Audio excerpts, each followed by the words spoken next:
Bawat araw sa ating buhay, ipaglingkod ng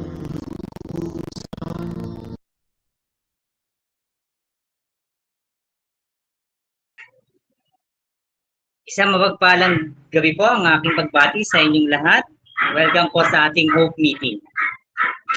Una po sa lahat, papuri at pasalamat sa ating Panginoon sa pag-iingat, paggabay po niya sa buong maghapon sa buhay at kalakasan na patuloy na ating nararanasan at pinagkaloob sa atin.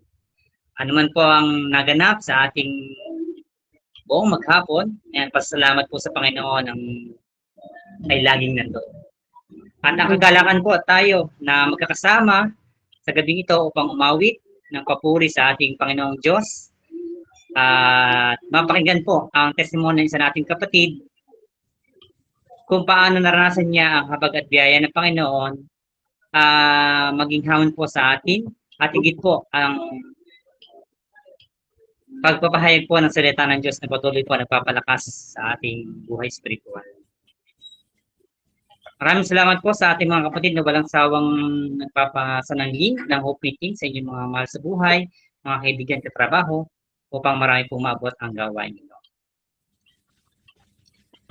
Lagi po sinasabi, bisitahin po natin ang ating FB group, ang C4 Hope Meetings, kung nais pong muling balikan at muling pakinggan ang ating mga natapos na gawain.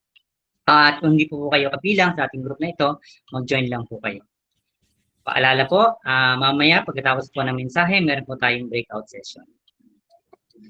At ngayon naman po, tinatawagan ko po ang ating Mission Department Head para sa kanyang pagbati, ang ating Brother Joel Millares.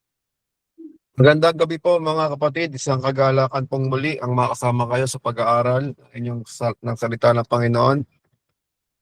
Salamat po sa ating mga kapatid na patuloy na nagpapasa ng link mula po sa pamunuan ng C4 Missions Department, sa ECC po, sa Tandang Sora at sa ABCF, sa Ambulong, sa ating mga kapatid na churches. Isang mapagpalang gabi po sa inyong lahat. Muli po, sama-sama po tayo mag-aral ng salita ng Panginoon sa tulong at gabay ng Banal na Espiritu. Salamat po. Thank you very much kay Joel. At sa ating pagpapatuloy, nais pong basahin ang sinasabi sa Hebreo, Kabanata 6, mga talata 18 hanggang 19. Hindi nagbabago at hindi man lang nagsisinungaling ang Diyos, kaya tayong nakatagpo ng kanyang kalinga ay panatang ang loob na umaasa sa pangako niya. Ang pag-asang ito ang siyang matibay at matatag na angkla ng ating buhay.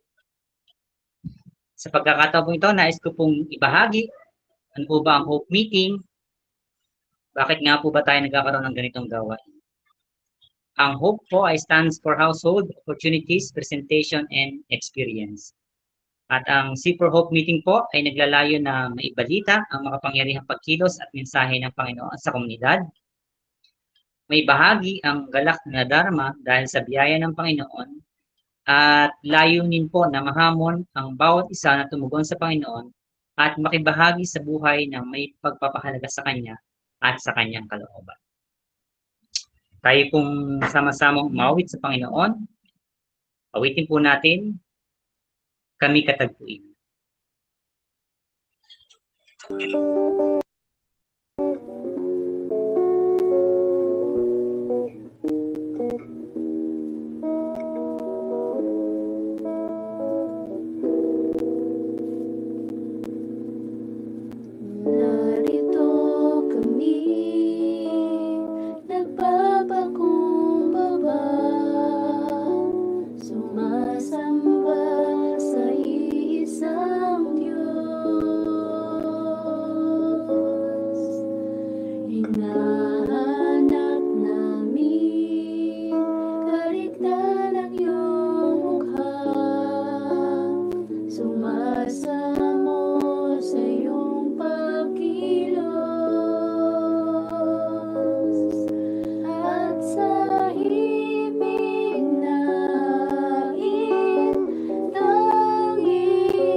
Iparanas mo sa amin ang iyong kapangyarihan. Ipamalas mo sa amin ang iyong kalwalhatian. Hanggang ang aming kaluluwa'y mapuspos ng lubusan, at sa aming kalagitnaan ay bumaba ang kalangitan. Dakila ang iyong ngalan.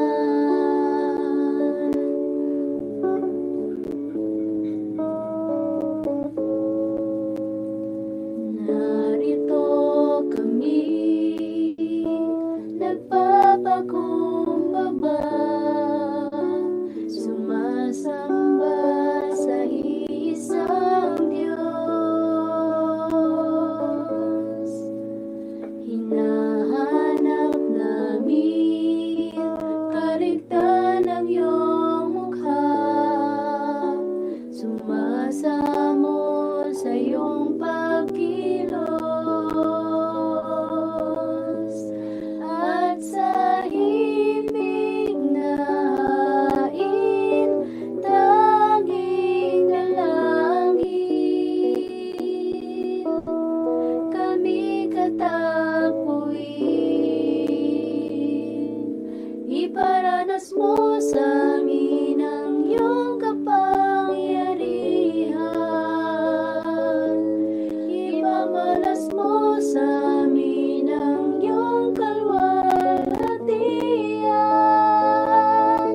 Hanggang ang aming kaluluwa'y mapuspos ng lubusan, at sa aming kalagitnaan ay bumaba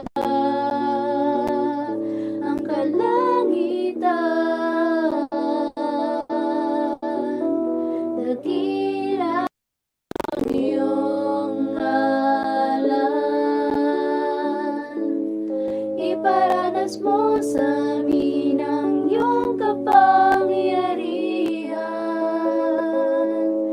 Ipamalas mo sa amin ang iyong kalwalhatian. Hanggang ang aming kaluluwa'y mapuspos ng lubusan, at sa aming kalagitnaan ay bumaba ang kalangitan. Dakila ang iyong ngalan. Dakila ang iyong ngalan. Dakila ang iyong ngalan.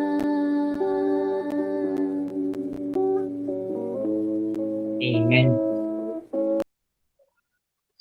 Pakinggan po natin ang patutunan sa ating kapatid from C4, ang ati Doreen Hersano, at susunod po ito na handog na awitin ni Pia Len Bulata. Magandang gabi po sa inyo. Ako po si Doreen Hersano, kabilang sa Kristiyanong Komunidad ng C4. Kami po ay naniniwala at naninindigan sa katotohanan ng may Diyos na manlilikha at may karapatan sa ating buhay, na siya ay Diyos na nagsasalita at nagpapakilala sa mga tao, at ang kanyang salita ay makapangyarihan. Ito ay katotohanan at nakapagliligtas. Lumaki po ako sa isang mananampalatayang pamilya, kaya nakaugalian ko na tuwing araw ng linggo ay nagsisimba kami ng aking pamilya. Nung bata po ako, dinadala po kami ng aking mga magulang sa Sunday school na hiwalay sa pagsamba ng mga matatanda. Naalala ko rin po na tuwing lumilipat kami ng tirahan ay palaging naghahanap ang aking mga magulang ng church na mapagsisimbahan namin tuwing linggo. Hanggang sa Kami po ay napalipat sa Batangas kung saan iba't ibang iglesia ang aming nadaluhan hanggang sa niloob din po ng Panginoon na makapagsimba kami. Ito na rin po naging kaanib. Dati po, tuwing linggo, sa araw ng pagsamba, ako ay simba-uwi lang. Ginagawa ko lamang ito po para masunod ang aking mga magulang. Naalala ko pa po noon ang isang pagkakataon na nakipagtalo po ako sa aking ama dahil gusto ko pong gumala kasama ang aking mga araw ng linggo. Subalit pinilit niya na magsimba muna ako bago gumala. Sa tigas po ng aking ulo, umalis po ako ng bahay nang hindi nagpapaalam at may sama ng loob. Ngunit ang sinakyan kong jeep ay papunta pong simbahan. Pagdating po ni Papa sa simbahan at nakita niya ako doon, ay niyakap niya po ako na may ngiti dahil sinunod ko po siya. Sa paglipas po ng panahon at patuloy na pakikinig sa mga sermon at pagdalo sa mga gawaing espiritual, doon ko unti-unting naunawaan kung gaano kahalaga ang Lord's Day sa buhay ng isang mananampalataya. Doon ko unti-unting naunawaan na hindi ito basta lang. Ang 6 na araw po na pagtatrabaho at ang linggo ay sadyang pinaghahandaan upang ilaan sa pagsamba sa Diyos. Ang salita po ng Diyos na ating naririnig tuwing linggo ay laging paalala at sandata natin sa buong darating na linggo upang mapagtagumpayan ang mga pagsubok at tukso at hindi tayo manilang sa ganda ng sanlibutan na may dalang kapahamakan. Malaki ang aking pasasalamat sa komunidad ng C4 at sa mga elder ng iglesyang ito na patuloy na nagtuturo at nagpapahalaga sa salita ng Diyos.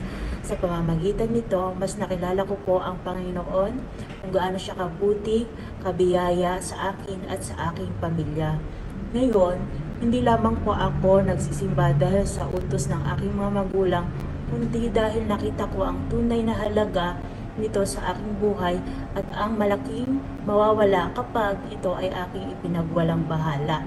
Nararapat lang na ang pagsamba ay pahalagahan hindi dahil ito ay utos ng Panginoon mula sa kanyang mga salita, kundi dahil sa biyaya niya ako ay naligtas at kagalakan ng aking puso na siya ay sa paglingkuran. Hindi man ako perpektong mananampalataya, patuloy ang aking pananalangin na sa pagbabalik ng Panginoon, nawa ako ay kanyang masumpungan, nagtapat at buong pusong sumasamba sa Kanya. Kaya naman, hinihikayat ko rin po na ang bawat isa na patuloy nating pahalagahan ang Lord's Day. Makibahagi tayo sa mga gawain sa C4 tulad ng Project Timothy, Better Together Partner in Prayer, SBC at iba pa. Gayon din po patuloy tayong mag-aral ng salita ng Diyos sa CCI, Bible class, CE virtual class at iba pang gawain. Tunay na ang mga ito ay nakapagpapalalim ng pananampalataya at tumutulong upang mas makilala natin ang Panginoon. Gamitin ng Diyos ang aking patutuo at ito ay upang mabigay hamon at magpapala sa inyo at sa lahat ng nakikinig. Mamuhay po tayong nasa ilalim ng presensya ng Panginoon na pasasakop sa otoridad ng Diyos at namumuhay tuwing na para sa kabutihan lamang ng Diyos. Soli Deo Gloria po. Sa Diyos ang papuri.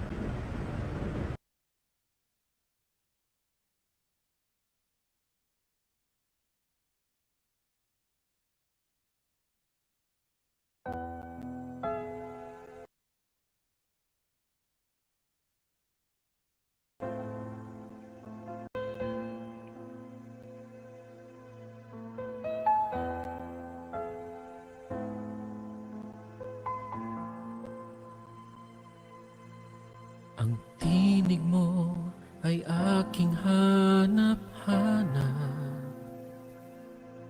sa gitna ng bawat takot at paghihirap.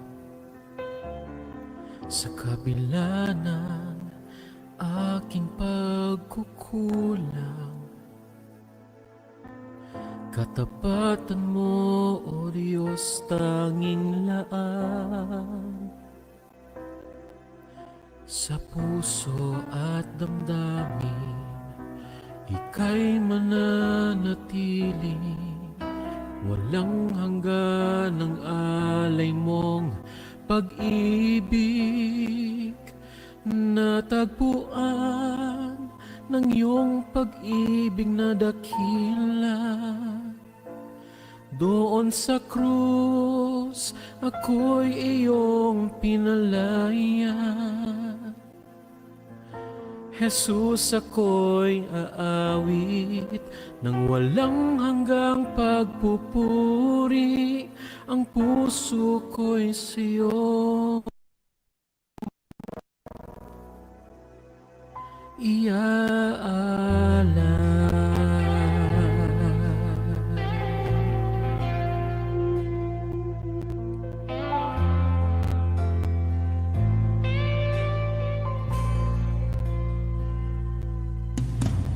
Panginoon, ikaw ang kaagapay. Kabutihan mo sa'kin di nagkukulang. Panginoon, ikaw lang ang kailangan. Magpakailanman sa'yo ako'y mananahan. Sa puso at damdamin, ika'y mananatili. Walang hanggan ang alay mong pag-ibig. Natagpuan ng iyong pag-ibig na dakila. Doon sa krus,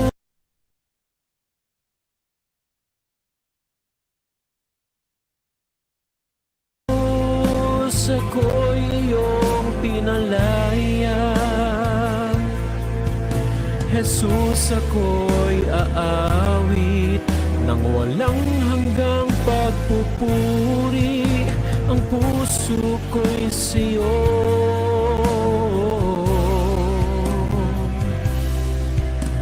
hangad ko lang ay mamalagi sa presensya mo.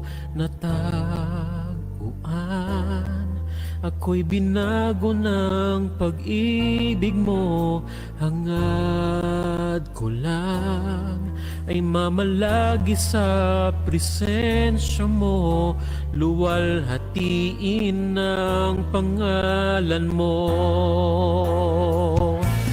Natagpuan ng iyong pag-ibig na dakila. Doon sa krus, ako'y iyong pinalaya.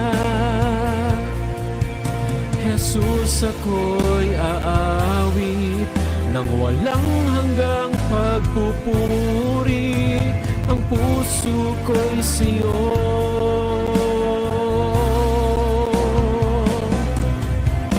hangad ko lang ay mamalagi sa presensya mo. Natagpuan, ako'y binago ng pag-ibig mo. Hangad ko lang ay mamalagi sa presensya mo. Luwalhatiin ang pangalan mo. Luwalhatiin ang pangalan mo. Luwalhatiin ang pangalan mo.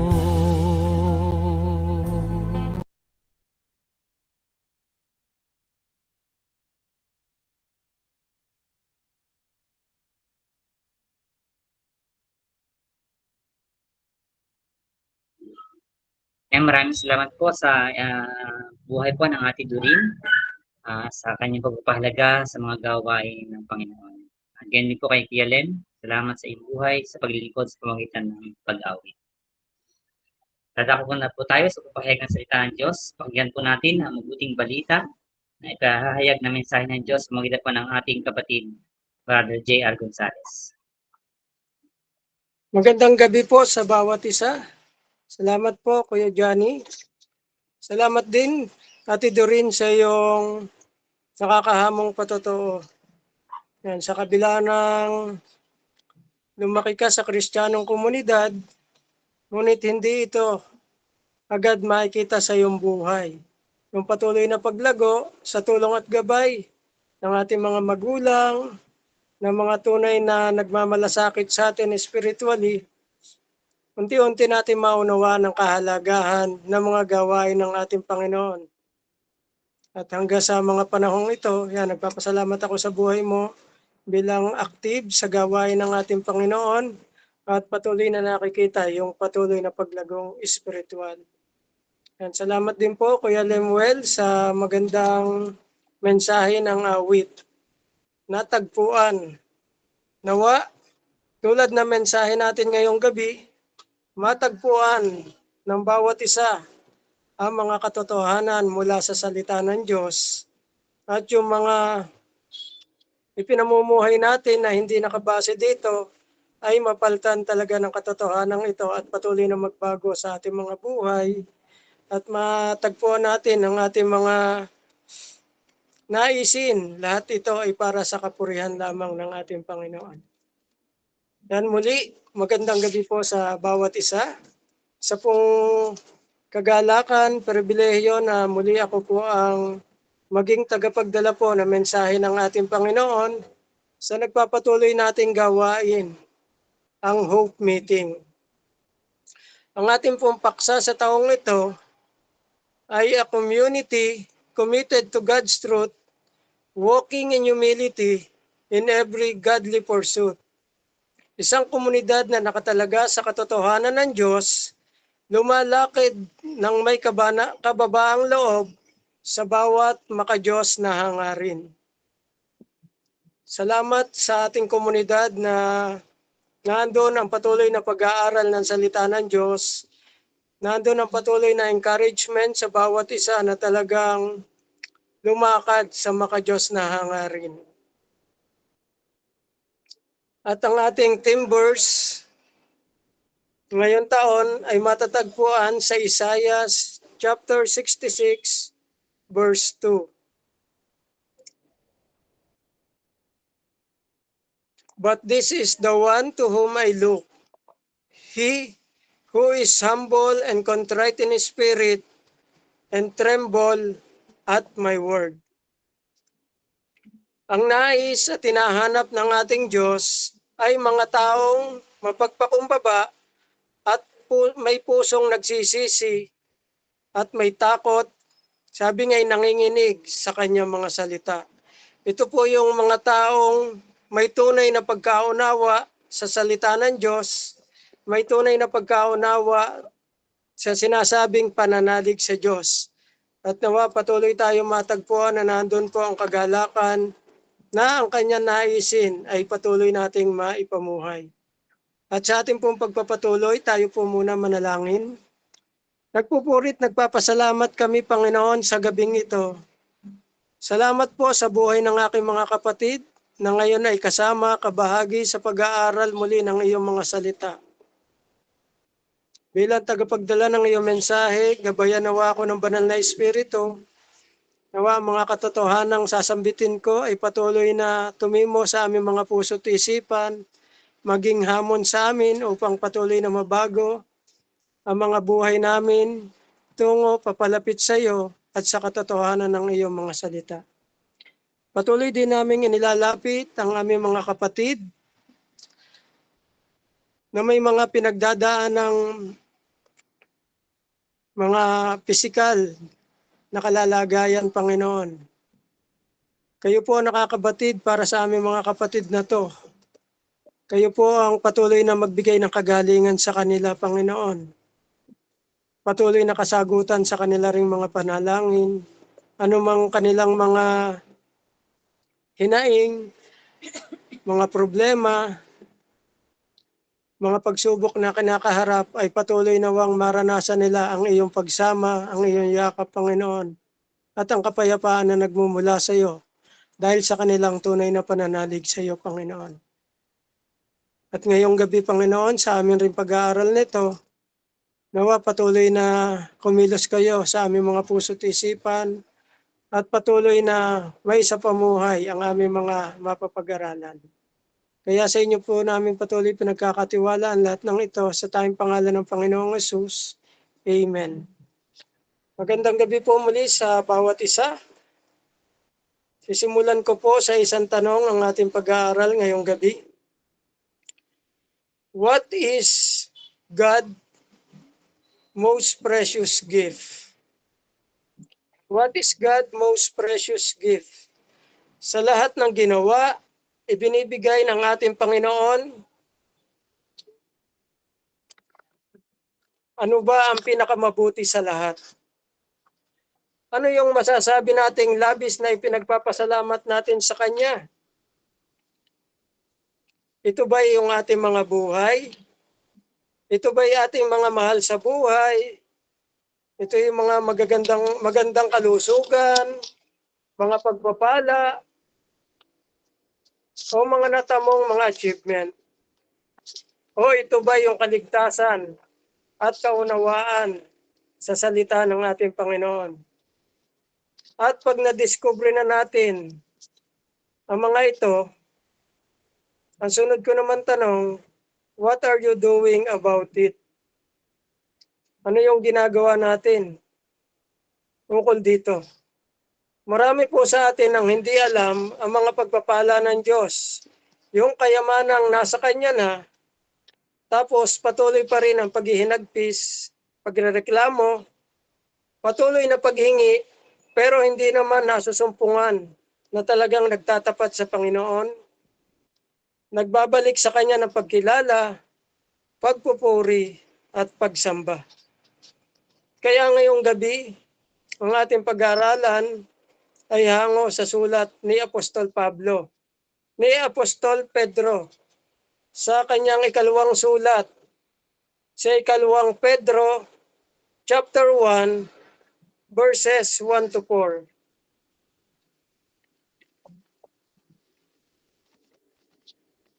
Mula kay Simon Pedro, isang lingkod at apostol ni Kristo, para sa inyong lahat na tulad namin tumanggap ng napakahalagang pananampalatayang mula sa ating makatarungang Diyos at tagapagligtas ni Jesucristo, sumagana nawa sa inyo ang kagandahang loob at kapayapaan ng Diyos sa pamamagitan ng inyong pagpapakilala sa Kanya at sa ating Panginoong Hesus.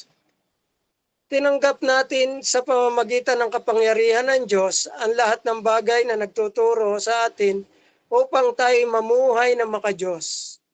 Ito'y dahil sa ating pagkilala kay Jesus, na siya ring tumawag sa atin upang bahaginan tayo ng kanyang kaluwalhatian, kadakilaan. Sa paraang ito ay binigyan niya tayo ng mga dakila at napakahalagang pangako upang makaiwas kayo sa nakasisirang pagnanasa sa sanlibutan ito at upang makabahagi tayo sa kanyang likas bilang Diyos. Pagpalain ng Panginoon ang pagkakabasa ng kanyang mga salita.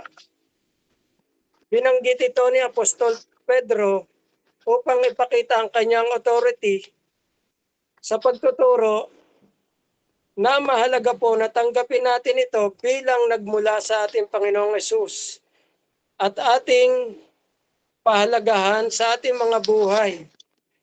Masumpungan ang ating mga sarili na lumalago sa mga katotohanan ito. Kaya ang title ng pag-aaral natin ngayong gabi ay Knowing and Growing. The Grace of God and the Knowledge of God. Pagkaalam at paglago pagkaalam sa biyaya ng Diyos at paglagos sa kagandahang loob ng Diyos sa kaalaman tungkol sa kanyang karunungan, ukol sa kanyang kalooban. Ang mga bagay na ito ay hindi ninanais na marami sa ating panahon. Hindi po nila ito lubos na naintindihan. Kung tatanungin natin ang mga tao ngayon, ay marami silang paraan kung paano lalapit, makikilala ang Diyos, at kung ano-ano pang mga bagay at paraan na hindi naman nakasalig sa salita ng Diyos. Marami silang haka-haka, kuro-kuro, mga kaalaman tungkol sa Diyos na nagmula pa sa mga pasalin-salin na paglipas na panahon at hindi po nakabase sa katotohanan ng salita ng Diyos. Ang pinakamahalaga na dapat nating malaman ay kapahayagan ng salita ng Diyos. Ang pagliligtas, yung pagbabago sa ating mga buhay, ito po ay nakakagalak sabihin na mula sa biyaya ng Diyos at ipinapahayag niya sa atin. Ito po ang kapahayagan na ang mahalaga lang ngayon ay ang bigyang pansin, ang turo ng Biblia na ang ating Diyos na manlilikha ay nagsasalita. At sa kanyang pagsasalita, siya po ay nagpapakilala. Hindi lamang yung iniisip natin na ang Diyos ay makapangyarihan sa lahat, na ang Diyos ay kayang hatiin ang tubig, ang dagat tulad ng ginawa niya sa lumang tipan, na hindi na natin ngayong ganong makikita. Napakarami pong katangian ng Diyos na kung ating pong malalaman, ay ito po yung magiging daan upang lalo tayong mapalapit sa Kanya at magkaroon ng makabuluhang relasyon sa Kanya. Hindi lang sarili ng Diyos ang ipinapakilala niya. Kung patuloy nating babasahin ang banal na kasulatan, ipapakilala rin niya kung sino ba talaga tayo, kung ano ba yung kalunos-lunos na kalalagayan natin sa kanyang banal na harapan. Yung makikita natin na talaga tayo mahina, tayo kulang, at tayo ay mapapahamak. Hanggat hindi natin kinikilala ang ating kalalagayang ito, ay hindi natin mararanasan ang isang buhay na ganap at kasiyasiya. Sapagkat ang buhay na ganap at kasiyasiya ay sa tunay na anak ng Diyos lamang nararapat, sa mga taong nananalig lamang sa Kanya, para lamang sa mga tunay na mananampalataya o mga tunay na Kristiyano. Kaya ngayong gabi, tatalakayin natin, gaya ng sabi ni Apostol Pedro, who is the true Christian? Ito po ang kanyang paksa sa unang kabanata ng 2 Pedro. Sino ang tunay na Kristiyano? O sa ibang tingin, ano ang Kristiyanong pananampalataya? The Christian life begin with faith. Ang Kristiyanong pamumuhay ay nagsisimula po sa pananampalataya. Hindi po tayo naging Kristiyano sa pamamagitan ng mga seremonya na ginawa sa atin noon tayo mga bata pa, tulad ng nakadis ng binyag o dedication man. Hindi pag-anib sa isang relihiyon. Ang totoo po niyan, mga kaibigan, at kung may bisita man tayo ngayon, kung mayroon pong salita sa Biblia na maglalarawan sa bawat isa sa atin, sa ating tunay na kalalagayan sa harap ng Diyos, ay ito po ang salitang makasalanan. Ang salitang ito ay naglalarawan sa akin, sa inyo, at sa lahat ng tao. Sabi ng Biblia, ay ganito tayo ipinanganak. Sabi rin ng banal na kasulatan, walang naghahanap sa Diyos, walang mabuti, wala kahit isa. Sa ating likas na kalalagayan, tayo po ay hindi anak ng Diyos. Kaya talagang naglalarawan sa atin ang salitang makasalanan. Hindi po tayo Christian. Ang mga salitang ginamit ni Apostol Pablo sa kanyang sulat doon sa Epeso, dapat magbukas ng ating isip. Ang sabi doon, dahil sa ating pagiging makasalanan, dati, ano po tayo? Mga patay. Yan, tayo po ay sumusuway. Sumusunod tayo sa masamang takbo ng sanlibutan ito. Sinusunod natin ang masasamang pita ng laman. Tayo po ay kabilang sa mga kinapupuotan ng Diyos. Yan po ang mga salita na naglalarawan sa atin. Hindi ang salitang Kristiyano. Hindi salitang makadiyos. Ito po ang naglalarawan sa mga walang tunay na pananampalataya sa Diyos. Hindi pa din natin naintindihan hanggang sa ngayon at inaakala pa rin nating tayo ay mga makadiyos. Pero sa ating mga buhay ay wala tayong kinilalang ganitong kalalagayan. Hindi natin inihingi sa Diyos ang ating mga nagawang kasalanan. Nakakalungkot po na balita na dapat natin tanggapin na tayo po ay mapapahamak. Ngunit, purihin ang Diyos. At narito tayo sa ganitong gawain at pag-aaral. Kaya nga po, the Christian life begin with faith. Pero ano nga ba yung totoong pananampalataya? Lahat naman ay nagsasabing nananalig sila sa Diyos. Pero sa Bible po kasi ang pananampalataya ay may sangkap. Meron po siyang components. Ang una pong sangkap ng totoong pananampalataya, una, right information. Tamang impormasyon. Galing po sa Biblia. Ibig sabihin, hindi po katang isip lamang, kundi ito'y hango sa salita ng Diyos. May false teacher nga pong nagsabi na ang mga tao daw ay 99.9% na mabuti. Kaya lang, iba po ang sinasabi ng Biblia, na ang tao ay makasalanan, marumi ang kanyang puso, karumaldumal sa harap ng Diyos, at aani ng kaparusahan. Kaya mag-ingat po tayo sa mga false teacher. Masasarap pakinggan ang kanilang mga pananalita, ngunit ito'y magdadala sa atin sa kapahamakan.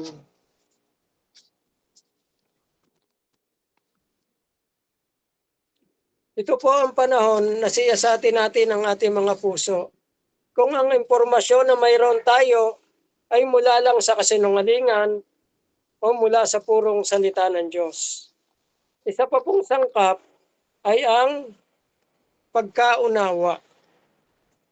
Kumbaga, alam natin na naging buhay ng ating Panginoong Hesus na siya'y pinanganak ng isang birhen, naghihirap ng katakot-takot, ipinako sa krus, namatay at nabuhay na magmuli. Para sa marami, ito ay istorya lamang. Hindi nila tunay na naintindihan. Karamihan lang ay generalization. Na alam nila ang pangyayaring ito, kaya sabi nila sa sarili nila, sila ay Kristiyano na. Ngunit, itong mas malalim na kahulugan at dapat alam natin ang tunay na significance ng mga pangyayaring ito.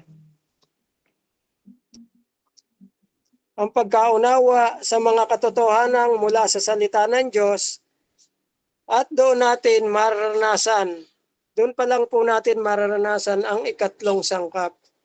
Yun po ang pagtitiwala. Yung lakas ng loob, yung pag-ibig sa katotohanan ito, kagalakan sa katotohanan ito. Kaya lagi natin tandaan, the Christian life begin with true faith. Yan, hindi po tayo magiging Kristiyano at hindi magpapatuloy ang pagiging Kristiyano natin kung hindi tayo nagsimula sa tamang pananampalataya. At ikalwa po, true faith results in spiritual growth. Ang totoong pananalig ay nagdadala sa paglagong espiritual. Marami po nagsasabing sila na may nananalig sa Panginoon. Yung iba nga ay nagsasabing tinanggap nila ang Panginoong Hesus bilang Panginoon at sariling tagapagligtas. Kaya lang ang sabi ng Panginoon, sa bunga sila makikilala. Yan, makikita po dapat yung pagbabagong espiritual ng buhay ng isang taong tunay na nakaunawa sa katotohanan ng salita ng Diyos. Taong nagkaroon ng tunay na pananalig sa Diyos. At ikatlo po, sabi ni Apostol Pedro, spiritual growth brings practical result. Yan, dapat makita to sa ating mga buhay. Yan, sabi, sa bunga nakikilala at gaya nga po ng yan, talinghaga na mga butil. Di ba po? Yan, diga may butil na nalaglag sa batuhan. Sabi nga ito ay nabuhay, mabilis na nabuhay, ngunit mabilis rin natuyo dahil sa matinding sikat ng araw. Ito yung mga taong wari nakinig, nagsimulang sumunod, ngunit nung mabiro, nung tinilig sa ukol sa salita ng Diyos, ay agad ding, sabi nga ng lamig, at umalis sa pananampalataya. Ibig sabihin, hindi nila kayang panindigan ang mga narinig nila at hindi totoo sa kanila. Wala pa ring tunay na pananampalataya. Meron din namang sabi nga nahulog sa dawagan. Ito yung mga binhing nahulog sa dawagan. Sabi nga ito lumaki kasabay ng mga dawag. Ngunit sabi nga ang binhi ay ininis ng mga dawag. Ito po yung mga tao na nakinig, natuwa rin, kaya lang nadala ng yaman, paghabol sa mga bagay na makasanlibutan o sa kabilang dako ay lubuhang naigupo na mga alalahanin sa buhay. Ngunit meron pong nalaglag, sabi nga sa matabang lupa. Ito po yung mga nakinig, nanampalataya at namuhay ayon sa kalooban ng Diyos. At kahit ano pa pong pagsubok, sila po ay nagpapatuloy at nagtitiwala sa Diyos. Kaya makikita po yung kaibahan. Kaya nga po, spiritual growth brings practical result. Dapat nakikita po talaga sa buhay, sa mga pang-araw-araw na buhay. Makita po yung kaibahan. Hindi po Sunday Christian lang. Dapat makita talaga yung buhay na lumalago sa pananampalataya. Ang pagsulat ni Apostol Pablo ni Pedro na ito ay panahon din ng persecution. Ito ay upang palakasin din ang loob ng mga mananampalataya at patuloy niyang pagtitiin. Sinabi niya ang pananampalatayang ito ay precious o lubhang napakahalaga.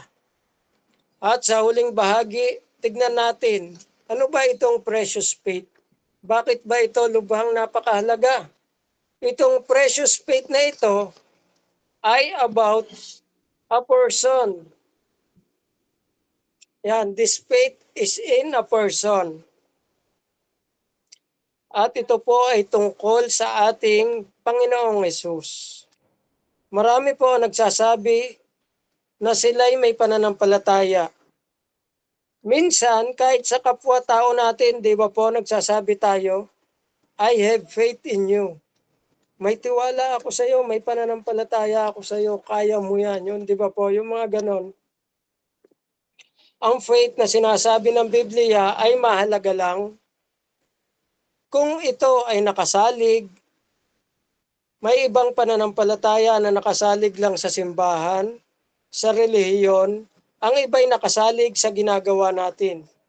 Ang sabi ng salita ng Diyos, walang kabuluhan. Sapagkat sa silong ng langit at lupa, isa lang ang pangalang ibinigay. Isa lang ang paraan upang tayo ay magkaroon ng kapayapaan, magkaroon ng kaligtasan. At ang sabi ng Panginoong Hesus, ako ang daan, ang katotohanan at ang buhay. Walang makakaparoon sa Ama, kundi sa pamamagitan ko. Mahalagang siya ay panaligan at makilala natin ng lubusan. Mahalagang maging malinaw sa atin ang kanyang mga ginawa. Ano ang ibig sabihin ng kamatayan niya sa krus? Sa krus, inako ni Jesus ang kasalanan natin. Hindi po siya at dapat tayo ang nakapako doon. Ito'y dahil lamang sa kanyang dakilang biyaya ng pag-ibig. At nawa, dahil doon, mabago ang inyong buhay. Kaya nga, itong precious faith na ito ay tungkol sa Panginoong Hesus. At hindi lamang po yun. This precious faith involves God's power. Minsan, pag naiisip natin kapangyarihan ng Diyos, naiisip natin dumami ang pagkain, dumami ang salapi, gumaling sa mga karamdaman. Pero, pinag-uusapan po ay kapangyarihan ng Diyos. Ito'y may kinalaman sa pananampalataya at kaligtasan ng ating kaluluwa. At dito po sa sinabi ni Apostol Pedro, sa simula pa lamang ng kanyang sulat, ito'y kapangyarihan ng pananampalataya at kaligtasan na maging daan upang ikaw at ako ay mamuhay ng tapat, makaiwas sa alok ng mundong ito at makihati sa kalikasan, kabanalan, sa katwiran at kapangyarihan ng ating Panginoon. Ito'y mga bagay na mahalaga at mananatili. Ngunit, hindi pinapahalaga na marami. Kaya, hindi po nakakapagtaka na mga tao ay habol ng mga habol sa mga bagay na makasanlibutan. Pero hindi maranasan ang kagalakan, kapayapaan, sa lahat sa kapangyarihan ng Diyos. Mayroong ibang pananampalataya na wari bang nananalig kay Kristo. Ngunit, ang isip ay nakatuon sa mga bagay na makasanlibutan.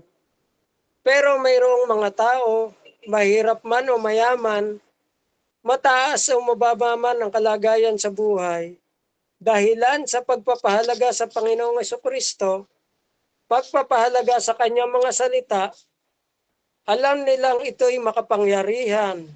Ang pananampalataya, ang kaligtasan ay lubos na pinapahalagahan, nakakapamuhay sila ng tapat, nagiging kagamit-gamit sila sa Panginoon. May kapayapaan silang inaantay ang pagbabalik muli ng ating Panginoon. At ang pangatlo, this precious faith involves God's promises. May mga pangako ang Diyos na dapat nating pinangahawakan. Sa lumang tipan ay nangako at natupad sa bagong tipan. Sa bagong tipan, dumating ang Panginoong Hesus, namatay sa krus, nabuhay na magmuli, isang larawan, totoo ang kanyang mga sinabi. Sa darating na panahon ay ipinangako ang muling pagbabalik ng ating Panginoong Hesus. Pangakong natupad, pangakong tinutupad, at pangakong tutuparin pa. Ikaw ba ay namumuhay ngayon sa pananampalataya? Sa pananalig sa pangako ng Panginoon? Ang tanong ay, nabubuhay ba tayo? By faith o by sight? Diba, madalas nating marinig, pag mayaman ka na, saka na ako sasama. Pag gumaling ka na, saka na ako sasama. Pag gumanda na ang buhay mo, saka ako magbabago. Pero, ang una po sa atin ay pananampalataya. Sapagkat ang nangako ay tapat, ang kanyang salita ay makapangyarihan. Ang kanyang pagbabalik ay tiyak. Kaya nga si Apostol Pedro, sa bandang huli ng kanyang sinulat, ay nakabatay ito. Sabi niya, mga kapatid, yamang kayo hinirang at tinawag ng Diyos, magpakatatag kayo sa kalagayang ito at huwag kayong manlulupaypay. Kalagayan na tinawag, kalagayan na hinirang. Dito tayo magpakatatag. Dito tayo magkakaroon ng kapayapaan. Dito tayo magkakaroon ng kalakasan. Kaya kung hindi pa ito nararanasan sa ating mga buhay, ay inaanyayahan ko po kayo ngayon na isettle ito sa harap ng ating Panginoon. Gawin natin makabuluhan ang ating mga buhay mula sa kanyang biyaya. Una, kilalanin natin na tayo ay makasalanan. Yan. Let us admit that we are sinner. Ito po ang simula ng lahat. Hanggat hindi po natin inaamin na tayo makasalanan, na hindi natin kayang iligtas ang ating mga sarili, hindi po natin kayang lumapit sa Panginoon. Ngunit kung ito po ay ating gagawin, malugod po tayong patatawarin ng ating Panginoon. Ikalawa, manampalataya tayo sa ating Panginoong Jesucristo. Believe na si Jesus ay namatay, nabuhay na magmuli para sa iyo at sa akin. Panaligan ng kanyang mga salita. Ang sino mang sumasampalataya sa kanya ay mabubuhay. Magkakaroon ng buhay na walang hanggan. At ikatlo po, ipamuhay natin ang ating pananampalataya na makita sa ating mga praktikal na buhay. Ipahayag natin siya. Hindi niya tayo tatalikuran. Kikilalanin niya tayo hanggang doon sa kalangitan. Kaya naman po, dalangin ko rin po na maranasan natin ang knowing and growing in faith in our Lord. Awitin po natin ang ating tugong awit.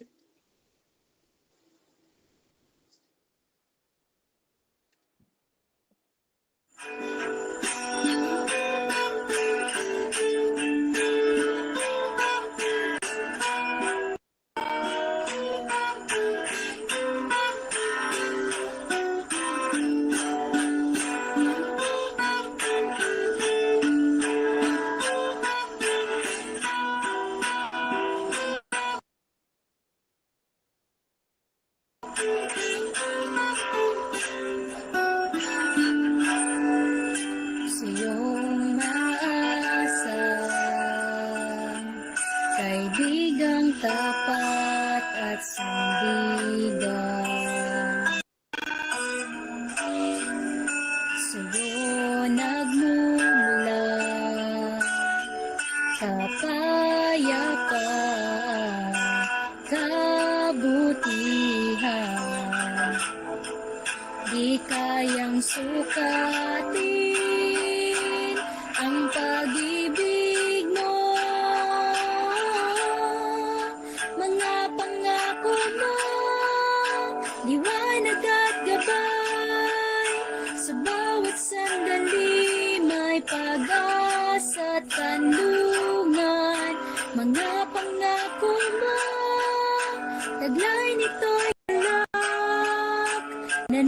nananatili ang labis na kalakasan, mga pangako mo.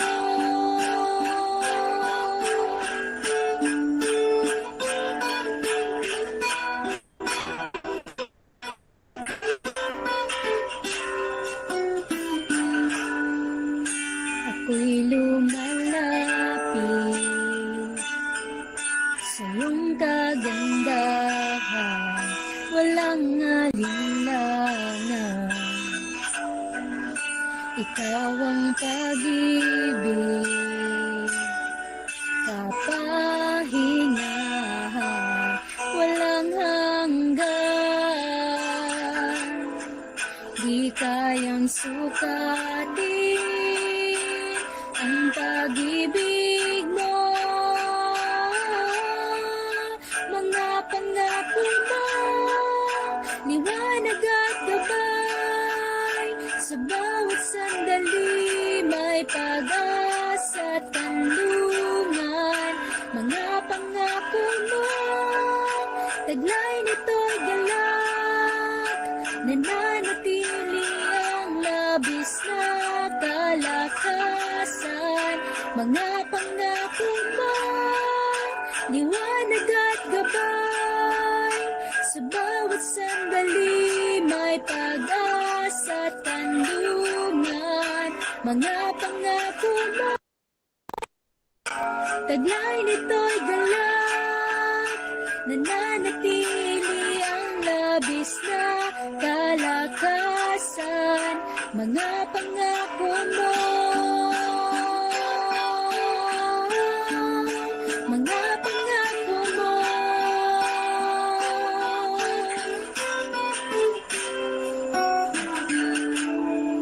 Di kayang sukat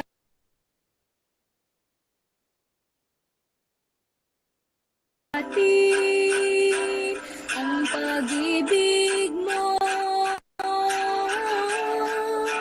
mga pangako mo, liwanag at gabay. Sa bawat sandali may pag-asa at kanlungan, mga pangako mo,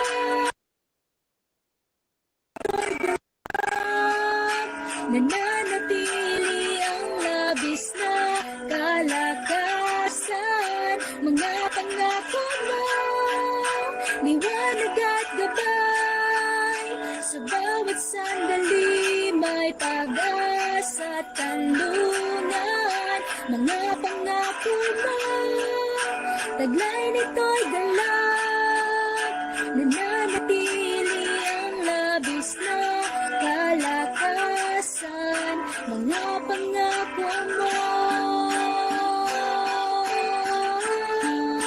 mga pangako mo, mga pangako mo.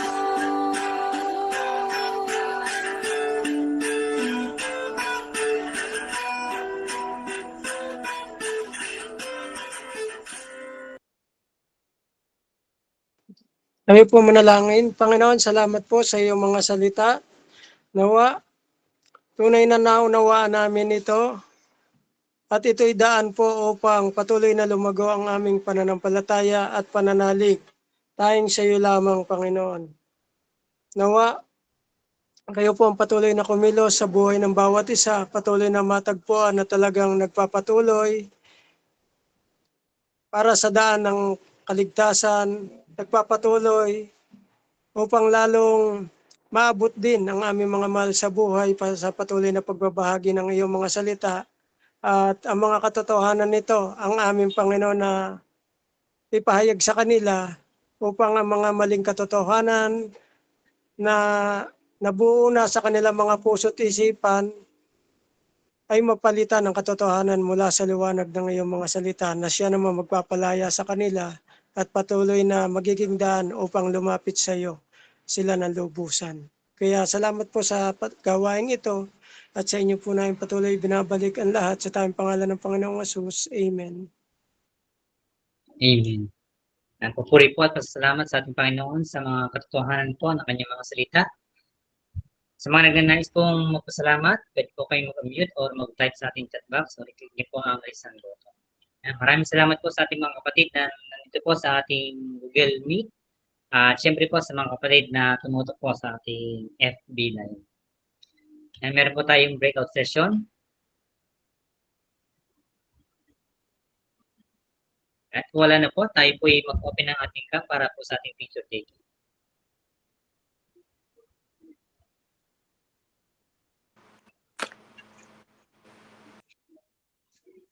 Ang pinili na lang din sa ano, sa upuan. Taas. Sa upuan. Hindi pwede sa taas, wag ng init. Iisip ko nga. Okay po, bibilang po ako ng 3. 1, 2, 3. Isa pa po, 1, 2, 3. Thank you po sa bawat isa. Hindi po, maraming salamat po sa bawat Salamat po sa isa. bawat isa. Ayun.